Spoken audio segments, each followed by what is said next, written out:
สองอันลืมกินยมราชจะมากินที่นี่แต่ห้องผู้สองห้องเก่าเพราะว่าเป้ว่าเขาสองคนนะมากินว่าเป็นเป้นำแม่ปกติเป็นงัวเป็นงัวโตเป็นโต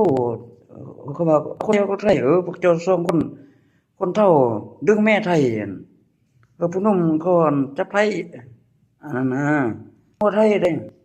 กับเจ้าบ้าว่าคันเอาควายจะลำจะรวยบ่จะได้เข้าได้น้ำมันเจ้าลองเบิ่งคันฝนบ่ตกบ่งามเขามักเอาควายไทยใส่เอางัวเขาจะเอิ้นคนไทยนี่บ่กินกินเอาของบ่ซ่องเจ้าจะเอาซ่องคนเมื่อกินอยู่นี่เป็นงัวซ่องโตก็นอนเป็นงัวน้อยเอาเยอะชนะเอาพวกเจ้าเท่าก็ทำแต่วันเมียคนโตเท่าเจ้ามีแห้งผู้เสียลงป่วยมันเจ้าชีวิตไทยกับเจ้าชีวิตลาวมาผู้เดียวจะตีอันนั้นเองเท่ามันสู้เขาผู้เดียวกำลังเป็นวัยรุ่นชู้อุ้ยนั่น